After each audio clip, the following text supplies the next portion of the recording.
Hello friends, welcome to Defence Matrix. तो आज हम बात करने वाले हैं अस्त्र मार्क 2 के बारे में, जिसको लेकर अप्रैल में ये रिपोर्ट आई थी कि इस साल के फर्स्ट हाफ में इस मिसाइल के फायरिंग ट्रायल किए जा सकते हैं। और जैसे कि हम जानते हैं, पहला हाफ 2024 का ख़त्म हो चुका है, हम दूसरे हाफ में अगस्त में है और अभी तक इस मिसाइल को न टेस्ट फायर किया गया है। और जब तक हम ये वीडियो बना रहे हैं तब तक ऐसा कोई नोटैम रिलीज़ नहीं किया गया है जिसमें ऐसे हिंट मिल रहे हों कि इस मिसाइल को टेस्ट किया जाएगा। अगर हम यहाँ पर एक पॉजिटिव गेस करें तो मोस्ट लाइकली इस मिसाइल का टेस्ट इस ईयर के एंड से पहले करने का प्रयास किया जाएगा। तो ये मिसाइल हमारे लिए बहुत ही ज़्यादा क्रूशल है। ये चीज़ हम जानते हैं कि पाकिस्तान की BVR मिसाइल को काउंटर करने के लिए हमारे पास फ़िलहाल रफाल से फायर करी जाने वाली मीटियोर मिसाइल्स हैं, जो कि पाकिस्तानी PL-15 को काउंटर कर सकती हैं रेंज के मामले में।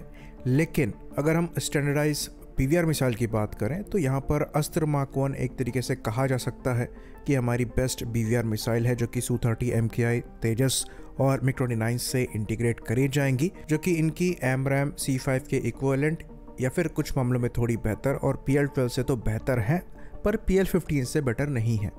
इस लिहाज से अस्त्र मार्क 2 का समय पर सर्विस इंडक्ट होना बहुत ही ज़्यादा ज़रूरी हो जाता है। तो अस्त्र मार्क 2 को लेकर जो लास्ट अपडेट अप्रैल में आया था उसमें ये बताया गया था कि ये करीबन 130 किलोमीटर की रेंज वाली मिसाइल होने वाली है, जिसके ट्रायल 2024 के फर्स्ट हाफ में होंगे। साथ ही साथ इसके पहले एक टेंडर भी DRDO द्वारा रिलीज किया गया था, जिसमें प्रोपेलेंट कास्टिंग की डिमांड करी गई थी करीबन 15 यूनिट्स, और ये ड्यूल पल्स रॉकेट मोटर की थी जो कि अस्त्र मार्क 2 में इस्तेमाल करी जानी थी। तो ये 2023 में रिलीज़ किया गया था, वो भी अप्रैल में, और डिलीवरी में करीबन 7 से 8 मंथ का टाइम वहाँ पर दिया गया था। तो मोस्ट लाइकली ये कास्टिंग एलिमेंट्स अभी तक डिलीवर हो जाने चाहिए और करीबन 15 मिसाइल्स यहाँ पर बननी है जो कि ट्रायल्स के लिए इस्तेमाल करी जाएंगी और इनको Su-30 MKI से फायर किया जाएगा। तो इजेक्टर लॉन्चर यहाँ पर इस्तेमाल किया जाना है। अस्त्र मिसाइल्स के लिए अलग से एक यूनिवर्सल लॉन्चर बनाया गया है जो कि अस्त्र के सारे वेरिएंट्स को लॉन्च करने में सक्षम होगा, जिसके ट्रायल्स पहले ही कंडक्ट कर लिए गए हैं। हमने अस्त्र मार्क 2 के कैरेज और ड्रॉप टेस्ट दोनों देखे हैं। फायरिंग नेक्स्ट स्टेप है जो कि इस साल हो जाना चाहिए, जो कि अब तक नहीं हुआ है। खैर, इस ट्रायल के बारे में फिलहाल कोई अपडेट नहीं है तो इस पर हम जानकारी ज़्यादा नहीं दे सकते, पर एक चीज़ पर हम ज़रूर डिस्कशन करेंगे और वो ये है कि अस्त्र मार्क 2 की जो रेंज है ये 130 किलोमीटर की बताई जाती है, वहीं पर अस्त्र मार्क 1 की रेंज 110 किलोमीटर के आसपास की बताई जाती है। तो सवाल यहाँ पर ये उठता है कि अगर अस्त्र मार्क 2 की कैपेबिलिटी हमको मिल रही है तो अस्त्र मार्क 1 को सर्विस में इंडक्ट करने का क्या मतलब है। डायरेक्टली अस्त्र मार्क 2 ही सर्विस में इंडक्ट कर ली गई होती, जहाँ पर हमें रेंज भी ज़्यादा मिल रही है और जो ऑन बोर्ड सेंसर्स हैं, इलेक्ट्रॉनिक्स हैं, वो ऑलमोस्ट सिमिलर हैं। तो ये चीज़ हम आपको बता दें कि अगर आप अस्त्र मार्क 2 को अस्त्र मार्क 1 के डायमेंशन से कंपेयर करेंगे तो वहाँ पर आपको जो लेंथ है वो सिमिलर मिलेगी। डायमीटर में थोड़ा डिफरेंस है पर बहुत ज़्यादा नहीं है।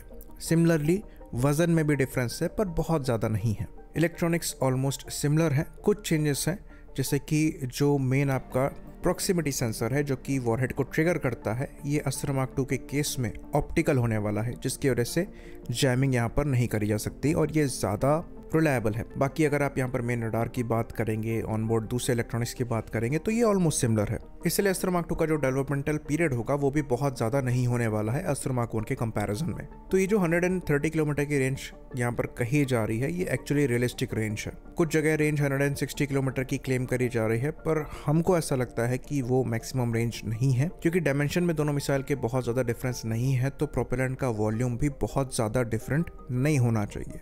ड्यूल पल्स डेफिनेटली यहाँ पर इस्तेमाल करी जाएंगी, जो कि एक्स्ट्रा एनर्जी इस मिसाइल को देने में सक्षम होगी, जिसकी वजह से आपको रेंज का थोड़ा सा बूस्ट मिलेगा। साथ ही साथ ये जो एक्स्ट्रा एनर्जी है ये आपका नो एस्केप जोन बढ़ा देगी, तो इफेक्टिवनेस आपकी अस्त्र मार्क 2 की ज़्यादा बेहतर होगी।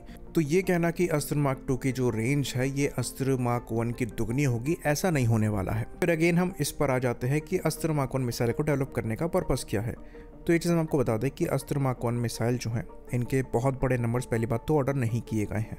दूसरी चीज़, इनका जो वजन है अस्त्र मार्क 2 के कंपैरिजन में ये कंपैरेटिवली कम रहने वाला है, जिनकी वजह से इनको ऑटोमोस्ट पाइलॉन्स में लगाया जा सकता है। साथ ही साथ ये रेल लॉन्च भी करी जा सकती हैं, यानी कि डिफ़िकल्ट मनूवर्स को परफॉर्म करते टाइम भी इन मिसाइल्स को लॉन्च किया जा सकता है वहीं पर अस्त्र मार्क 2 को लेकर जितनी भी इंफॉर्मेशन हमारे पास है उसके हिसाब से इजेक्टर लॉन्च्ड है। तो अस्त्र मार्क 1 एक ऐसी मिसाइल बन जाती है जिसको क्लोज कॉम्बैट में डिफिकल्ट मनूवरिंग कंडीशन में भी लॉन्च किया जा सकता है, जो कि मीडियम रेंजेस में एक एडवांटेज देती है।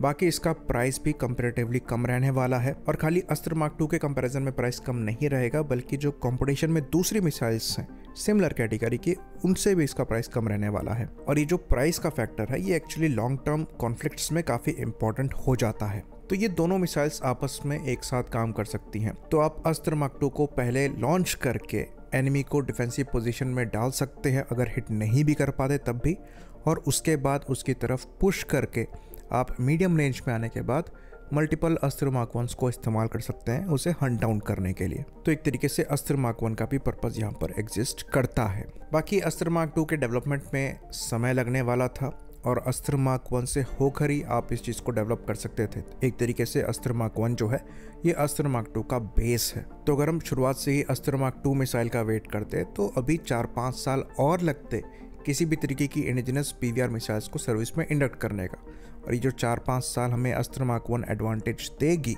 ये हमें ना मिल पाता, जो कि सबसे बड़ा रीज़न है अस्त्र मार्क 1 के प्रोग्राम में इन्वेस्ट करने का। पर बदलते हुए सिनेरियोस के लिए हमें अस्त्र मार्क 2 ज़्यादा रिक्वायर्ड है और अस्त्र मार्क 1 को हम एक तरीके से स्टॉप गैप कह सकते हैं। आई होप ये डाउट सबका क्लियर हुआ हो।